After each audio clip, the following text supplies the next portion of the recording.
बात से दक्षिणा वाला बाड़ा मत मंगाइएगा।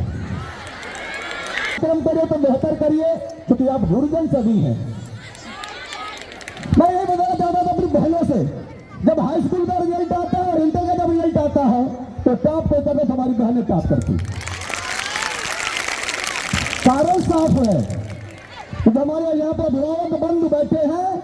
मैं इनसे आग्रह करने इस मंच पर आया हूँ, कहने आया हूँ कि हम दो तरह का भेदभाव करते हैं। आजादी कितने साल बाद भी, आजादी मिलने के बाद भी हम अपनी बहनों से भेदभाव करते हैं, अपनी बेटियों से भेदभाव करते हैं। मैं यहाँ के लोगों से कहना चाहता हूँ कि हमारे घर का वो नौजवान जो हमारे घर का कभी चिराग हुआ करता है, घर से बाहर निकलता है, बाइक को उठाता है, मल्लूडी की बाजार में जाता है, कसिया की बाजार में जाता है, रात को 12 बजे घर पे आता है, कोई पूछने वाला नहीं होता। प्यारे भाइयों, अगर हमारी बेटी भूल बस अपनी बहन के वहां, अपने किसी मित्र के वहां चली गई तो 12 बार टोका जाता है कि तुम कहां से आ रही हो। मैं यहाँ के लोगों से कहना चाहता हूं, हम यहाँ के अपने भाइयों से कहना चाहता हूं, मैं यहाँ के बच्चों से भी कहना चाहता हूं, जब घर के अंदर भेदभाव होगा तो मामला गड़बड़ है। इसलिए मैं यहाँ के नौजवानों से कहना चाहता हूं और बहनों से कहने आया हूं कि शिक्षा में किसी प्रकार का भेदभाव नहीं होना चाहिए। अगर हम ज्योतिबा फूले को जानते हैं, हम सावित्रीबाई फूले को जानते हैं, तो जो शिक्षा की ज्योति जलाई, मैं बहनों से कहना चाहता हूं, हमारी बहनें वो काम करती हैं, यहाँ पढ़ाई करने आती है तो घर का चौका बर्तन करके आती है। आती कि नहीं आती? आती कि नहीं आती? जब यहाँ से घर पे हमारी बहनें जाती है तो जाके चौका बर्तन करके खाना भी बनाती है और पूरे प्रदेश में नाम रोशन भी करती है। हमारी बहनें होती है। प्यारे भाइयों,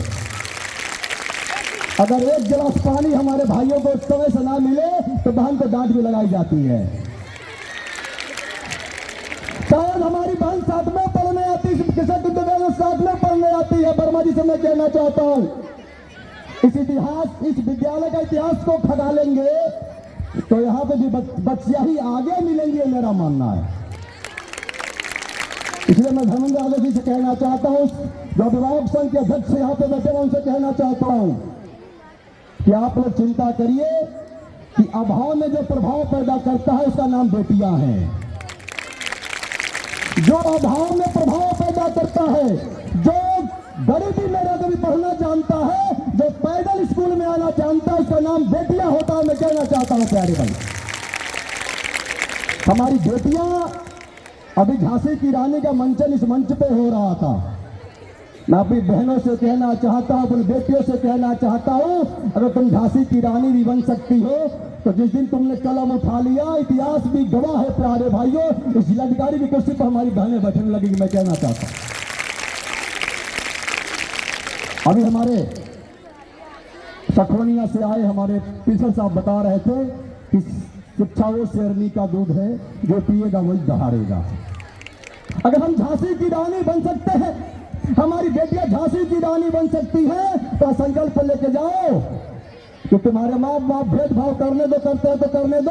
संकल्प लेके जाना, इस इंटर कॉलेज का नाम तो रोशन करेंगे ही करेंगे, इस कुशीनगर का भी सम्मान बढ़ाने का काम करेंगे। मैं तुमसे कहना चाहता हूं प्यारे भाइयों, हम लोगों ने देखा है, हमारी सरकार ने देखा है, मैं सरकार में प्रतिनिधि होने के नाते आपको स्वस्थ करने आया हूं। हमारी सरकार तुम्हारे साथ खड़ी है, भारतीय जनता पार्टी की सरकार तुम्हारे साथ खड़ी है। अगर कोई भी धर्मी तुमको आग लगाने का प्रयास करेगा, उसकी लंका को जलाकर नष्ट कर देगा। मैं कहना चाहता हूं, इसलिए मैं यहाँ के लोगों को सावधान करने आया। हम लोगों ने देखा, तिवारी जी हमारी बात को जानते हैं। इस मंच से आग्रह करना चाहता हूं, विशेष करके इस विद्यालय परिवार से मैं कहना चाहता हूं, हम जीरो टॉलरेंस पे काम करने आपके बीच में आए। हमारी बहनों को कोई छेड़ने का प्रयास करेगा, हमारी महिलाओं को कोई उठाने का प्रयास करेगा, तो मैं खुलेआम कहने आया हूं, हमारी पुलिस छाती में गोली मारने का काम करेगी। मैं कहना चाहता हूं प्यारे भाइयों, किसी के ऊपर मल्लूडी बाजार के अंदर अगर हमारी बहनों के ऊपर कोई आग उठाने का प्रयास करेगा, कोई भी घर में इसको छूने का प्रयास करेगा, इस विद्यालय की स्थिति बड़ी खराब रही है। हम लोग पहले इस विद्यालय में आए, मैं आगे गुरुजनों से कहना चाहता हूं कि गुरु शिष्य की परंपरा को कायम रखिए। अगर गुरु शिष्य की परंपरा को कोई कलंकित करने का प्रयास करेगा तो उसकी विलंका बचने वाली नहीं है। प्यारे भाइयों, इस निवेदन के साथ कि हम माँ भगवती के पुजारी हैं। हम अपने घरों में नवरात्र के महीनों में हमारी कन्याओं के पैर को धो के माथे पे लगाते हैं। हम इन बेटियों को पैर को छूते हैं, इस बेटियों के पैर को धो के माथे पे लगाते हैं। हम इस बेटी को भगवती का रूप मानते हैं, देवी का रूप मानते हैं। अगर हमारी देवी को छूने का प्रयास करेगा तो जल के राख हो जाएगा। मैं कहना चाहता हूं प्यारे भाइयों, निवेदन के साथ हम किसी को छेड़ना नहीं चाहते और छेड़ने वाले को छोड़ना भी नहीं चाहते हैं। प्यारे भाई, मैं बताना चाहता हूं, इस विद्यालय परिवार से आग्रह करूंगा, अभी एक मांग इस विद्यालय परिवार ने किया हमारे चेयरमैन साहब से, क्योंकि विद्यालय का परिसर बहुत बड़ा परिसर है, निधि एक लिमिट में आती है। लेकिन मैं जरूर कहना चाहूंगा चेयरमैन साहब से, जो आपने बताया कि सड़क को बनवा देंगे, पहले चरण में इस विद्यालय के में जाने के जो मार्ग का निर्माण होना है उस काम को जल्दी करा देंगे, तो हमको लगता है जुलाई माह से पहले अगर हो जाएगा तो हमारी बच्चियों और बच्चों के पैरों में कीचड़ नहीं लगेंगे।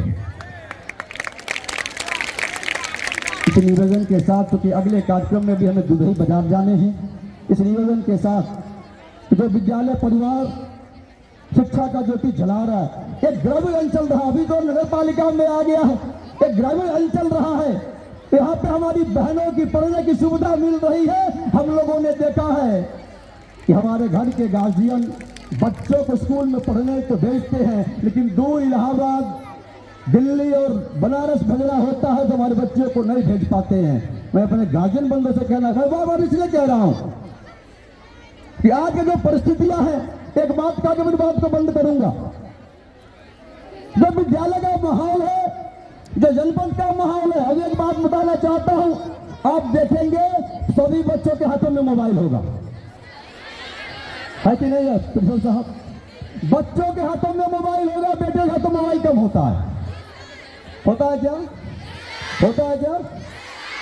आज हमारी कुछ बहनें मोबाइल लेके क्यों रिकॉर्डिंग करने के लिए आई हो, कल से मिले उलेगा नहीं हो, मिलता है क्या? मिलता है। और बच्चों के हाथ में मोबाइल, ये भेदभाव कौन करता है? भेदभाव कौन करता है? तुम्हारे माँ बाप करते कि नहीं करते? करते कि नहीं करते? इंटर में पढ़ने वाले बच्चों के हाथों में मोबाइल है, बेटे के हाथों में मोबाइल नहीं रहेगा, मामला गड़बड़ है।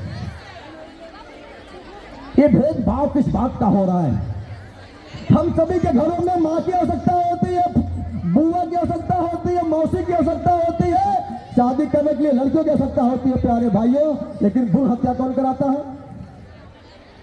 गर्भ में हमारी बहनों को कौन मारता है?